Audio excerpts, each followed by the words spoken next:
Nous sommes toujours dans cette thématique des 6 valeurs, merci au groupe de l'Orange, des 6 valeurs émises. Et la semaine dernière, nous avons parlé de l'amour. Nous avons vu avec le pasteur Laurent comment demeurer dans l'amour. Et aujourd'hui, nous allons poursuivre avec la valeur de l'amour. Vous savez, un jour, l'apôtre Paul, alors qu'il était à Éphèse, pour son 3e voyage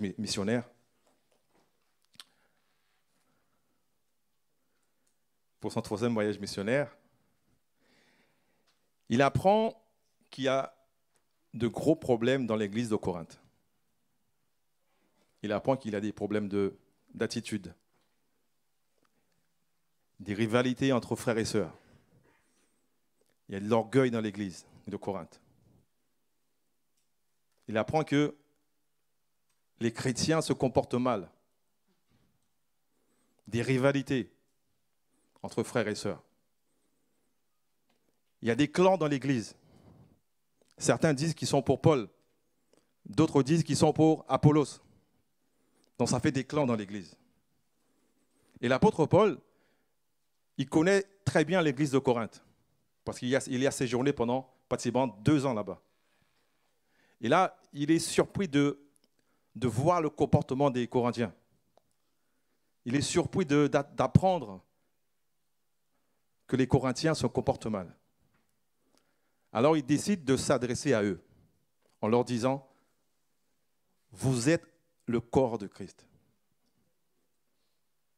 Et vous êtes les membres du corps de Christ. » Et l'apôtre Paul leur dit « La chose la plus importante, c'est l'amour. Vous devez avoir l'amour les uns envers les autres. Vous devez vous aimer les uns les autres. » Et l'apôtre Paul leur dit « Sans amour, nous ne sommes rien. Même si tu parles le langage des anges, même si tu as la foi pour déplacer les montagnes, même si tu as toute la connaissance des mystères de Dieu, il leur dit, sans l'amour, nous ne sommes rien. » Et là, l'apôtre Paul, il sous-entend que dans l'église de Corinthe, il y a un problème d'amour. Alors, il veut recentrer l'amour au milieu de l'église de Corinthe, en leur disant, aimez-vous les uns les autres. Manifestez l'amour les uns les autres. Souvenez-vous que sans l'amour, nous ne sommes rien. Et aujourd'hui, ce matin, nous aussi, Église émie, nous devons nous souvenir que sans l'amour, nous ne sommes rien. Sans l'amour, l'Église n'est rien. Sans l'amour, ça ne peut pas marcher. Et la question que j'aimerais vous poser ce matin, c'est comment manifester l'amour au milieu de nous? Comment nous pouvons manifester l'amour? Comment rendre l'amour visible au milieu de nous? Nous allons voir 3 choses ce matin. 3 choses que chacun de nous, en tant qu'ambassadeur de Christ sur la terre, chacun d'entre nous, nous pouvons manifester. Et le titre de mon message, c'est décide d'être un ambassadeur qui manifeste l'amour de Dieu sur la terre, qui manifeste davantage l'amour de Dieu sur la terre. Amen. Est-ce que tu peux le dire à ton voisin? Décide d'être un ambassadeur qui manifeste davantage l'amour de Dieu sur la terre. Tu ne l'as pas dit à ta voisine. Péroline, tu ne l'as pas dit à ton voisin. Nina, je te vois, tu ne l'as pas dit à ta voisine. Décide d'être un ambassadeur qui manifeste davantage l'amour de Dieu sur la terre.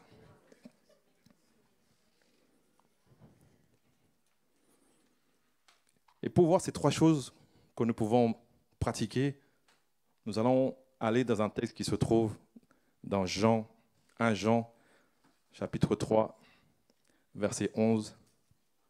Et on va lire le verset 11 et après on va lire le verset 16 à 24.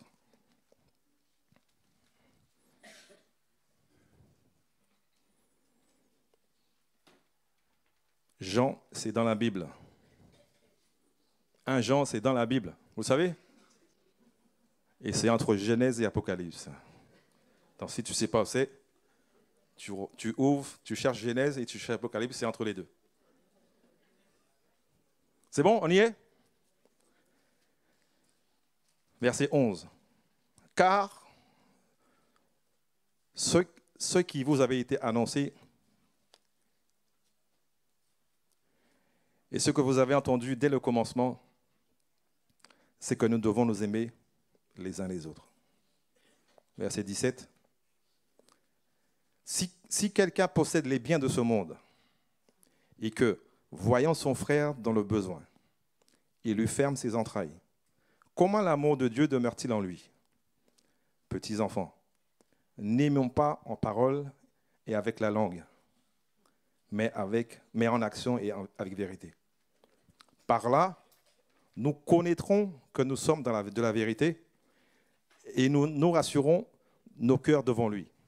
Car si notre cœur nous condamne, Dieu est plus grand que notre cœur, il connaît toutes choses. Bien-aimés, si notre cœur ne nous condamne pas, nous avons de l'assurance devant lui.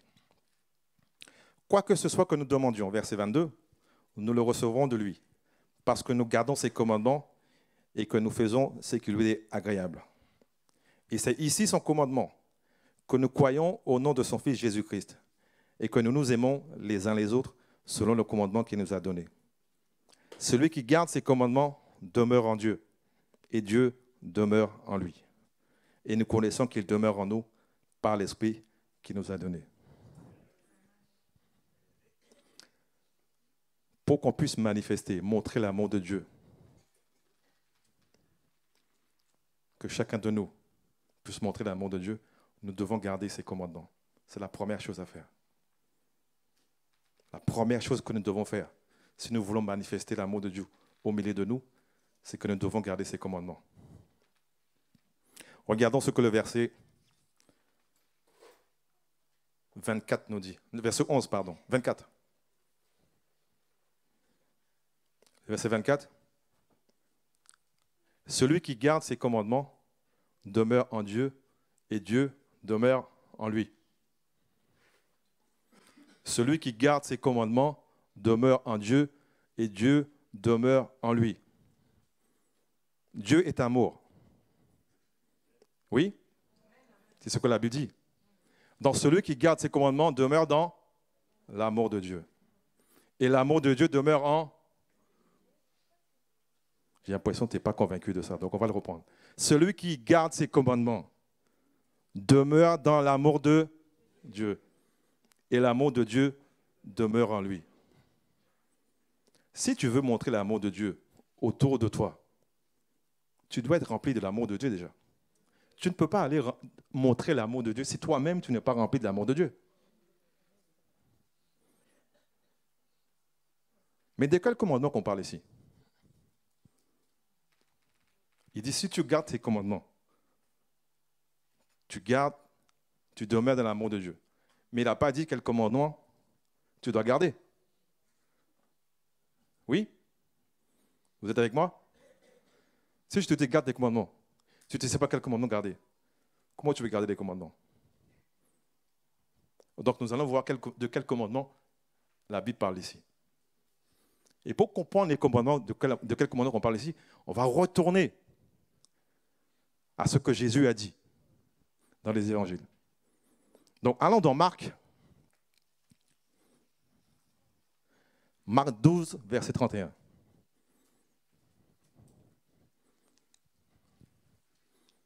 Qu'est-ce que Jésus dit?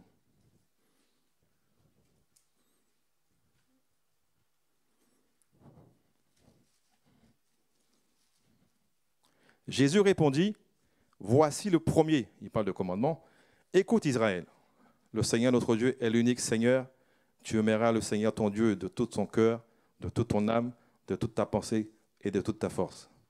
Voici le second, tu aimeras ton prochain comme toi-même. Et il rajoute, il n'y a pas d'autre commandement plus grand que cela. Donc, suis-moi bien. Dans la loi juive, il y a environ 600 commandements. Donc Jésus te dit, les 2 commandements qu'on vient de lire, ce sont les plus grands. C'est ça, hein? C'est Jésus qui le dit, ce n'est pas moi. Donc si tu n'es pas d'accord avec Jésus, tu iras le voir. Donc maintenant, suivez-moi très très bien. Ça va livrer quelque chose dans ta vie. Parce que les commandements de Dieu ne sont pas pénibles. Et tu vas comprendre pourquoi les commandements de Dieu ne sont pas pénibles. Donc il dit, allez, on va aller dans Galates 5, verset 14. Galates 5, verset 14.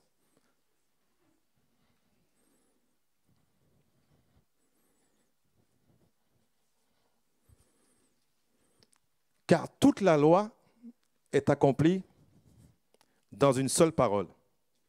Dans celle-ci qui dit, tu aimeras ton Dieu de toute ton âme. Tu aimeras ton prochain comme toi-même. Donc toute la loi est accomplie dans ce commandement. Tu aimeras ton prochain comme toi-même. Il y a 600 commandements dans la loi juive. Donc Jésus a réuni tous les commandements dans un seul commandement. Tu aimeras ton prochain comme toi-même. Donc maintenant, tu ne dois plus regarder les 600 lois juives. Tu dois regarder les 2 commandements. Si tu veux, dès qu'on parle de l'amour, il y a 2 commandements que tu dois regarder. Tu aimeras ton Dieu de toute ton âme, de toute ta force, de tout ton cœur et de toute ta pensée. Et tu aimeras ton prochain comme toi-même. Donc, c'est ces 2 commandements que tu dois garder dès qu'il s'agit de l'amour. Et Jésus te dit, le premier, c'est le plus grand. Pourquoi? C'est tout simple. Il y a un principe spirituel. C'est Dieu d'abord. Dans toutes les choses spirituelles, c'est Dieu d'abord. Dans ta dîme, Dieu d'abord. Dans ton adoration, Dieu d'abord.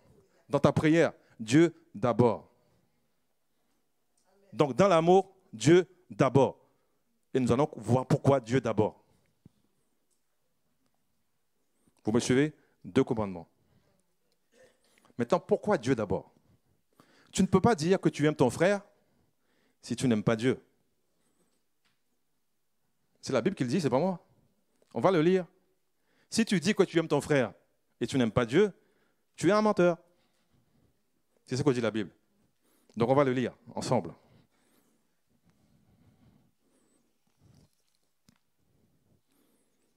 « 1 Jean 4, verset 20. Donc l'amour de Dieu conditionne ton amour pour ton prochain. Si tu aimes Dieu, tu vas aimer ton prochain. C'est ce que la Bible nous dit ici. Ça veut dire qu'en fonction de l'amour de Dieu, l'amour que tu as pour Dieu, l'amour que tu as pour ton prochain dépend de l'amour que tu as pour Dieu. J'ai l'impression que tu n'es pas convaincu. C'est parce que tu n'aimes pas Dieu. Parce que si tu aimais Dieu, tu serais convaincu de ça. L'amour que tu as pour Dieu va dépendre de l'amour que tu as pour ton prochain. Donc, aime ton prochain pour m'aimer. Aime Dieu pour m'aimer, pardon. Je compte sur toi pour m'aimer. Mais aime Dieu avant. Donc, 2 commandements. Tu dois aimer Dieu pour aimer ton prochain. L'amour de Dieu va conditionner l'amour pour ton prochain. On va relire encore 1 Jean 4, verset 20 qui dit « Si quelqu'un dit « j'aime Dieu » et qu'il haït son frère, c'est un menteur. Car c'est lui qui n'aime pas son frère qu'il voit. Comment peut-il aimer Dieu qui ne voit pas? Et nous avons de lui ce commandement que celui qui aime Dieu aime aussi son frère. » C'est un commandement que celui qui aime Dieu aime aussi son frère. Donc, si tu veux aimer ton frère, aime Dieu. Ça va être simple, ça va être naturel. Si tu aimes Dieu, cet amour qui va te remplir ira sur ton frère et ta soeur. C'est pas merveilleux, ça? Je n'ai même pas à forcer pour t'aimer. Il suffit que j'aime Dieu. Et mon amour, l'amour que j'ai pour Dieu, ira vers toi. Tu aimes Dieu, Et l'amour que tu as pour Dieu ira sur les autres. Ne regarde pas les autres pour aimer Dieu. Non. Aime Dieu pour aimer les autres. Les 2 commandements que nous devons garder pour manifester l'amour au milieu de nous. Aime ton Dieu de toute ta force, de toute ton âme, de tout ton cœur, de toute ta pensée, et aime ton prochain comme toi-même. Amen. Maintenant, regardons la deuxième chose que nous devons faire.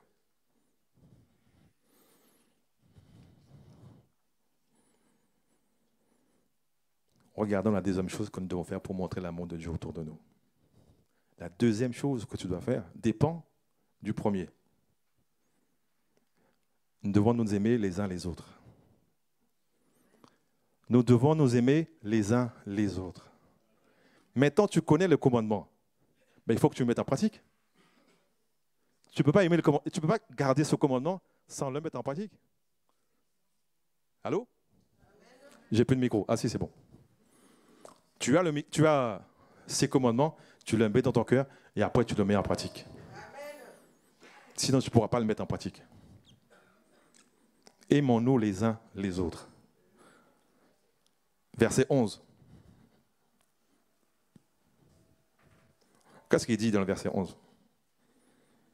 Car ce que vous a été annoncé et ce que vous avez entendu dès le commencement, c'est que nous devons... Nous quoi? Nous devons. C'est un devoir. Nous aimer les uns les autres.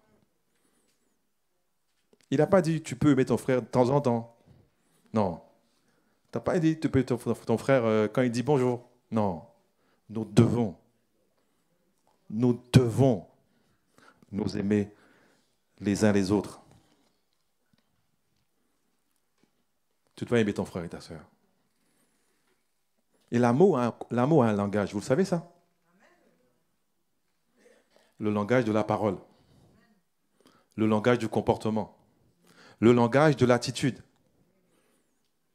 Tu ne peux pas parler n'importe comment à ton frère et à ta soeur. Tu ne peux pas te comporter n'importe comment. Et tu ne peux pas faire n'importe comment. N'importe quoi, pardon. Aimons-nous les uns les autres. Si tu viens le dimanche, ton frère a pris ta place, tu vas le bénir et tu vas prendre une autre place. Mais tu ne vas pas aller l'agresser. Mais j'ai déjà vu ça ici. Hein. J'ai vu ça ici. Ayons de l'amour pour ceux qui font le parking. Bénissez-les.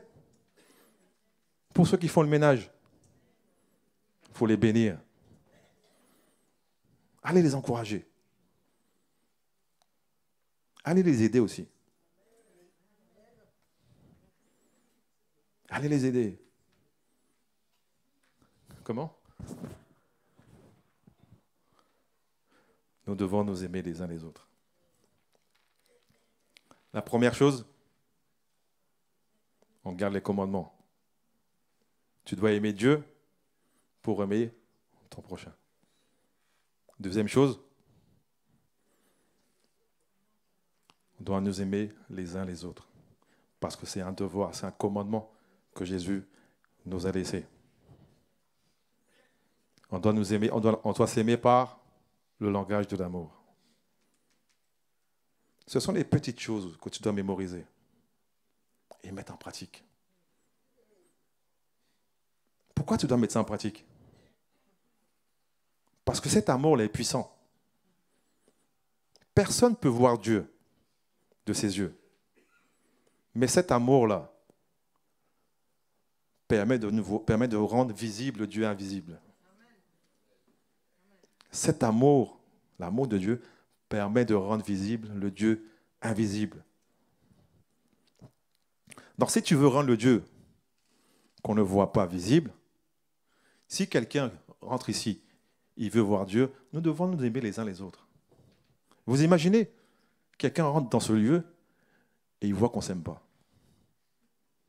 Jésus a dit quoi? C'est à cela que tous verront que vous êtes mes disciples, si vous vous aimez les uns les autres. Mais lorsque Jésus disait ça, Jésus parlait à qui? Il parlait à ses disciples qui étaient autour de lui. Donc, ce matin, c'est comme si Jésus nous dit, aimons-nous les uns les autres. Jésus ne parlait pas des non-croyants. Il parlait à ses disciples qui étaient autour de lui. Il leur a dit, aimez-vous les uns les autres. C'est comme ça, tous verront, les autres verront que vous êtes mes disciples. Donc, si nous voulons montrer Jésus, nous voulons montrer Dieu, aimons-nous les uns les autres. Pour rendre visible Dieu invisible. Pour rendre visible notre Dieu, aimons-nous les uns les autres. Ayons un bon comportement, une bonne attitude. Soyons pas violents les uns envers les autres. Aimons-nous. Aimons-nous les uns les autres. C'est cela, c'est comme ça les gens verront l'amour de Dieu, l'amour de Dieu. Vous savez, je vais vous donner un petit témoignage. Lors de la dernière sortie d'évangélisation, nous étions sur la grande avenue qui allait vers le centre de Mantes. Je vois une petite dame, une dame âgée qui me regarde. Donc, je saisis cette occasion pour aller la voir. Et là, elle me regarde. Elle me dit, je me souviens de vous. Je lui dis, vous êtes sûr que c'est moi? Elle me dit, oui, oui. Donc, quelqu'un te dit, je me souviens de toi. Donc, tu ne sais pas si c'est en bien, c'est en mal. Donc, tu attends. Donc, je vous repose la question. Vous êtes sûr que c'est moi que... Elle me dit, oui, oui, c'est vous. Et vous n'étiez pas tout seul. Vous étiez deux. Donc, peut-être je suis avec mon épouse, peut-être que je suis avec mes enfants. Et là, elle me dit, le jour où je vous ai rencontré, vous m'avez parlé de l'amour de Dieu. Et je me souviens comment vous étiez. Je me souviens de l'amour qui sortait de vous. Et je me suis souvenu de ce jour-là. J'étais avec David Roblet. Et elle m'a dit que ce qu'on lui a donné, ce qu'on lui a dit, elle n'a jamais oublié. Et ça m'a touché. Des fois, tu fais quelque chose, il peut avoir une portée très grande. Et elle m'a dit, je pense à Jésus. Elle est catholique, elle n'est pas encore à Christ. Mais elle est catholique. Elle m'a dit, je pense à Jésus. Je pense à tout ce qu'il a fait. Mais je prie pour elle, cette dame. Au nom de Jésus. Ce qui a été planté dans son cœur, ce qui a été déposé dans son cœur, va germer. Elle va rentrer dans le royaume. Elle va venir à Christ. Parce que la parole qui a été plantée dans son cœur, cette parole va porter du fruit. Le témoignage n'est pas fini. Donc on a été au centre de Mantes. Donc on est retourné à côté du... C'est pas le conservatoire, mais la salle... C'est quoi la salle où... Salle Jacques Brel, voilà. Donc moi, j'étais en train de marcher sur la route. Et là, je la revois. Et là, elle me fait un grand sourire. Donc moi, je l'avais oublié, hein, parce que moi, j'étais dans l'évangélisation. Donc elle me dit, n'arrêtez pas ce que vous faites. Parce que c'est beau ce que vous faites. Vous avez l'amour. Vous avez l'amour, vous transpirez de l'amour. Donc, des fois, tu dis, mais c'est vrai ce qu'elle dit ou elle joue quelque chose, elle a besoin de quelque chose? Non, elle était sincère. Parce que je l'ai vu, la sincérité dans son cœur. Notre amour doit être sincère. Que l'amour soit sans hypocrisie. J'ai l'impression que tu n'es pas convaincu que l'amour doit être sans hypocrisie. Donc que l'amour soit sans hypocrisie. Soyons pas hypocrites les uns avec les autres. Si tu as quelque chose dans ton cœur, va le voir. Peut-être dans le secret, avant le culte ou après le culte, va lui dire quelque chose. Ou peut-être, quand tu es sur le marché ou à Auchan ou peut-être à Carrefour, tu vois ton frère là-bas. Donc tu sais que ton frère, tu l'as vu, mais tu ne l'as pas vu. Donc en fait, tu essaies de le mettre par là pour pas le croiser. J'ai l'impression qu'il y en a qui se reconnaissent.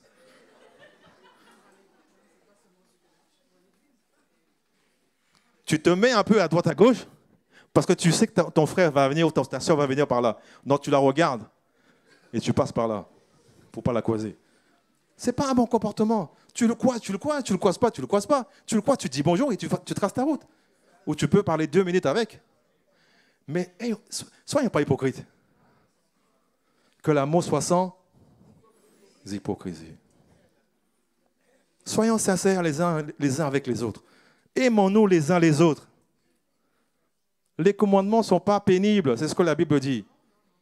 Tu aimeras ton Dieu de toute ta force, de toute ton âme, de toute ta pensée, et tu aimeras ton prochain comme toi-même. 2 commandements. Mets ces commandements dans ton cœur. Que l'amour soit sans hypocrisie. Le langage de l'amour. Romains 12, 9. Est-ce que tu peux l'afficher pour qu'on le lise ensemble? Que l'amour soit sans. J'aime bien ce qui vient après. Ayez le mal en. À présent, tu n'es pas convaincu de ça. Tu n'es pas convaincu que tu dois avoir le mal en horreur. Tu es convaincu ou tu n'es pas convaincu? Tu es convaincu? Regarde la suite. Attachez-vous fortement au. Donc fais du bien à ton frère et à ta soeur. La suite, c'est merveilleux. Par amour fraternel, soyez pleins d'affection les uns pour les autres. Par honneur, ah mais là, il faut bien que tu enregistres ça. Il faut bien que tu le lises et que tu l'enregistres. Usez de prévenance réciproque. User, c'est quoi? Abuse. Mais je sais, tu ne sais pas ce que ça veut dire prévenance. Donc, j'ai été chercher pour toi ce que ça veut dire prévenance. Donc, on va regarder, regarde. Je te laisse lire. Complaisance, courtoisie. Tu dois être courtois. On doit être courtois les uns les autres. On doit nous aimer les uns les autres. Amabilité, serviabilité. Attention, complaisance, gentillesse. Soyons gentils les uns avec les autres. Qui est de la gentillesse entre nous? Que nous puissions dégager la gentillesse. Sollicitude, délicatesse. Et le dernier, tu n'arrives même pas à le lire. Tu n'arrives même pas à lire. Tu ne sais pas ce que c'est, gracieuse? Bon, tu iras chercher dans le dico. Il dit user, abuser de la gentillesse. Soyons gentils, soyons courtois, les uns avec les autres. C'est comme ça qu'on va rendre visible notre Dieu, le Dieu invisible. Tu vas le rendre visible. Je te garantis, les gens ne sont pas courtois. Va faire un accident, je vois. Ou va marcher sur les pieds de quelqu'un. Même dans l'église. Bouscule quelqu'un. Non. C'est pour ça que tu dois décider aujourd'hui de manifester l'amour de Dieu autour de toi. C'est une décision que toi, tu dois prendre. Parce que tu peux connaître les commandements et ne pas les mettre en pratique. Tu peux être un chrétien, comme on dit, un chrétien du vendredi. Non, du dimanche. Soyons pas des chrétiens du dimanche qui viennent ici, on sort de l'église, ou on sort du bâtiment ou du culte, peu importe. On est méconnaissable. On est observé. À la maison, tu es observé par tes enfants. Sois gentil. Sois courtois. Aie un bon comportement. Allez, 2 Jean 1,6. On va regarder ce que c'est. Et l'amour consiste à marcher selon ses commandements. C'est là le commandement dans lequel vous devez marcher. Comme vous l'avez appris dès le commencement. Tu connais les commandements, tu dois marcher avec. Tu dois les mettre dans ton cœur. Et en permanence, tu dois être aimable. En permanence, tu dois être gentil. En permanence, tu dois être, tu dois avoir une bonne attitude à la louange. Pas seulement à la louange. Quand on fait notre service, à tout temps, à tout instant, au travail, même si on te crache dessus, sois gentil. Même si sois gentil. Sois gentil. Vous savez, j'ai un collègue. Un jour, il m'a regardé, il m'a dit, mais quel genre de personne que tu es? J'ai pris mon portable, j'ai fait ça. J'ai fait juste ça. Et je l'ai baissé. Il m'a regardé, il est parti. Vous avez lu ce qu'il y a dessus? Essaie de le prendre ce portable. Quand tu vas faire ça, tu vas le déposer. Il m'a dit, mais ce Jésus que tu pries là, mais c'est qui? J'ai dit, c'est la source de l'amour. C'est la source de l'amour. C'est lui qui me fait que je suis comme ça. C'est lui.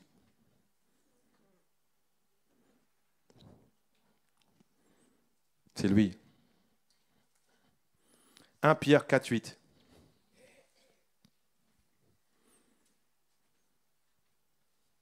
Avant tout, ayez un ardent désir, un ardent d'amour, pardon. Avant tout, ayez un amour ardent les uns pour les autres, car l'amour couvrira une foule de péchés. Imaginez l'église de Corinthe. S'il y avait l'amour qui se manifestait dans l'église, est-ce qu'il y aurait l'orgueil? Est-ce qu'il y aurait la convoitise? Est-ce qu'il y aurait la jalousie? Est-ce qu'il y aurait la rivalité? Non. Dès qu'il y a l'amour quelque part, il y a des choses qui ne se manifestent plus. S'il y a des choses qui se manifestent, ça veut dire que l'amour ne fonctionne pas. S'il y a l'orgueil, l'amour, il y a quelque chose qui manque. Dieu n'est pas orgueilleux. On ne peut pas avoir de l'orgueil. Peut-être l'orgueil peut monter, oui. Mais dès que tu penses au commandement, l'orgueil doit baisser.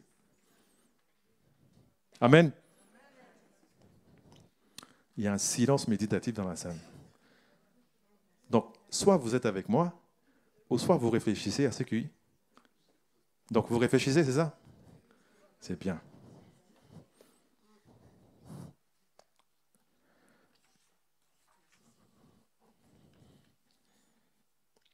Donc, on a vu le point 1, gardons ses commandements.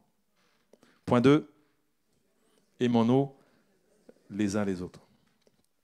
Maintenant, on va voir le point 3. Et là, point 3. Nous devons nous aimer les uns les autres par des actes d'amour. Les actes parlent plus que les mots. Tu peux dire à ton frère, sois béni, mais il est dans le besoin.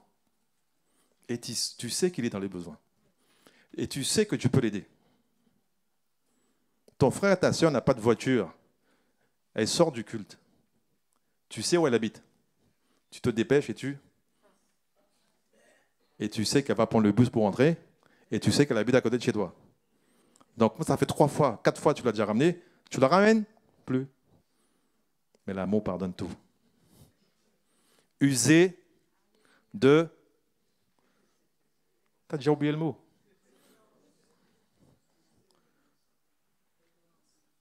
On a besoin de progresser dans l'amour. Moi, le premier.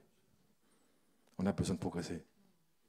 Si nous voulons une église forte, si nous voulons une église belle, si nous voulons une église qui brille comme un phare dans la ville, nous devons avoir l'amour au milieu de nous. Nous devons avoir une bonne attitude les uns avec les autres. Je vais mettre quelqu'un à l'honneur ce matin. Ce n'était pas prévu que je le fasse.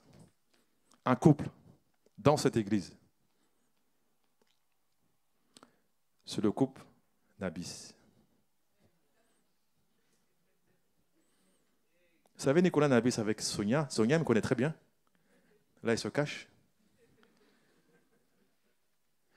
Tous les dimanches, il était derrière à la sortie de l'église. À te donner une parole. À t'encourager. avoir une bonne attitude. Moi, je l'ai observé. Plusieurs fois, il m'a béni. Et je m'excuse auprès de Sonia, parce que Sonia, des fois, elle attendait son mari. Mais il y avait tellement d'amour entre Nicolas et moi que je dois garder un petit peu. Donc, ayons de bons comportements. Aimons-nous les uns les autres. Prenons du temps des fois pour aller bénir quelqu'un, lui dire une parole d'encouragement. Je sais qu'il y en a ici. Hein. Il n'y a pas que Nicolas. Je sais qu'il y en a d'autres. Mais progressons. Progressons dans l'amour. Notre église sera belle. Notre église sera forte. Notre église va briller. Amen. Donc revenons au point 3. Tu dois aimer les uns les autres avec des actes d'amour. Je vais vous donner un petit témoignage. Il y avait un frère dans l'église qui était à l'hôpital. Ce n'était pas prévu que j'aille le voir. J'étais fatigué, pressé de rentrer à la maison. Je sors du travail. Le Saint-Esprit me pousse, va le voir. Donc j'étais le voir, très fatigué. J'arrive. Lui, il est encore plus fatigué que moi. Sous son lit. Donc je rentre. Très surpris, il me voit. Et là, il fait un grand sourire. On discute, on échange, on prie ensemble. Et j'ai oublié la fatigue. Et quand je suis sorti, il avait un grand sourire. Ça l'a encouragé. Des fois, on n'a pas envie. Mais laisse-toi guider par le Saint-Esprit pour faire des actes d'amour. Tu peux bénir les gens avec ton argent aussi. Mais il n'y a pas que l'argent. Il n'y a pas que l'argent. Tu peux bénir quelqu'un, l'encourager. Quelqu'un qui passe par des moments difficiles. Moi, j'encourage Prince ce matin. Prince, il est passé par des moments difficiles. Nous, on t'encourage, Prince. Sois béni. Que le Seigneur te bénisse, te relève. Dis une petite parole d'encouragement. Ça fait du bien. Galates 6, verset 10.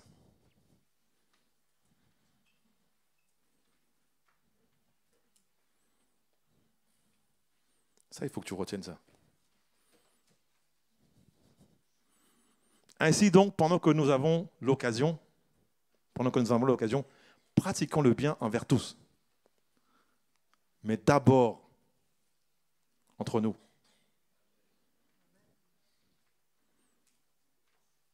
D'abord, entre nous. Pas l'inverse.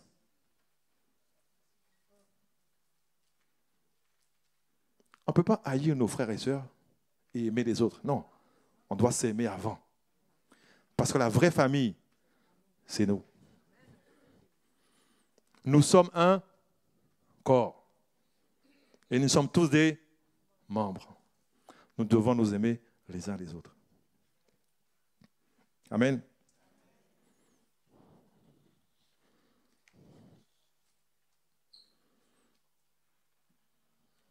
Vous savez, lorsque Prince, tout à l'heure, le pasteur Prince, il a parlé de l'apôtre Paul à Rome, je me suis souvenu, l'apôtre Paul arrivant au moment où il était dans la prison. Il était dans une prison, il était à la fin de son ministère. On l'avait fouetté. On l'avait jeté en prison, au fond, dans une cellule, oublié. Et là, qui est-ce qui vient? Luc. Tu vas le lire dans la Bible. Luc vient l'encourager. Luc vient le fortifier. Acte d'amour. Peut-être ce n'est pas grand-chose pour toi, mais celui qui reçoit l'acte, ça peut le fortifier. Aimons-nous les uns les autres. 3 choses. On garde ses commandements. On nous aime les uns les autres. On s'aime les uns les autres. Et par des actes d'amour. Amen. Je vais appeler les musiciens. Je ne vais pas être très long. Parce que j'ai reçu quelque chose. Lorsque je préparais ce message. Il y a une forte pensée qui est montée dans mon cœur. Que l'amour soit sans hypocrisie. Ce mot revenait sans cesse. Sans cesse. Ce mot revenait sans cesse. Que l'amour soit sans hypocrisie. Et il y a une personne aujourd'hui, ce matin. Tu as quelque chose dans le cœur. Tu te bats avec ça. Tu te bats avec ça. Peut-être c'est quelque chose qu'un frère t'a fait. Il y a quelque chose qui a poussé dans ton cœur. Mais souviens-toi, la Bible dit qu'aucune racine d'amertume,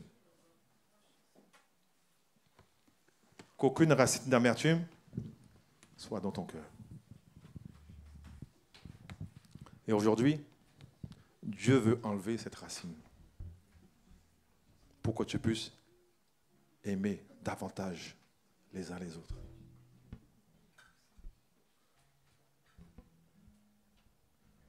On va baisser la tête. Tu vas laisser le Saint-Esprit te sonder. Laisse le Saint-Esprit te sonder.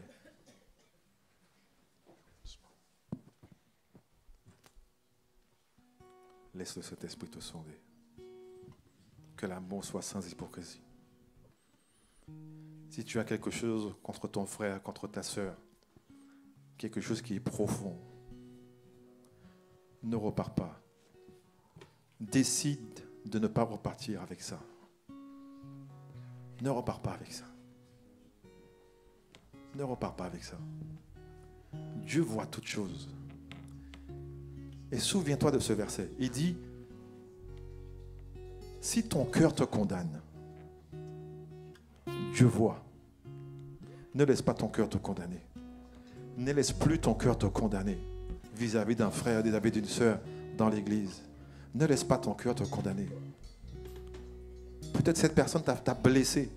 Ne soyons pas les champions de ceux qui blessent les autres. Non. Peut-être quelqu'un t'a blessé.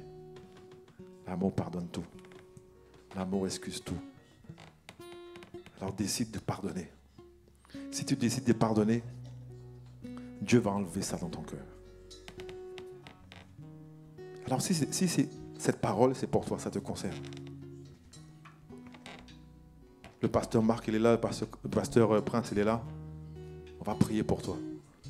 Lève juste la main. Alors qu'on a toute la tête baissée. Baissons la tête, s'il vous plaît. Lève juste la main, si c'est toi. Cette parole, elle est montée puissamment, fortement sur mon cœur. Il y a quelqu'un qui a quelque chose dans le cœur. Et tu dois enlever ça. Cette racine d'amertume, elle va pousser. Et l'amour ne pourra plus fonctionner. L'amour ne pourra plus marcher. C'est pour cela.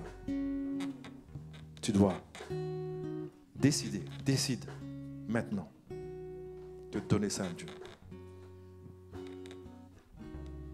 Décide de donner ça à Dieu.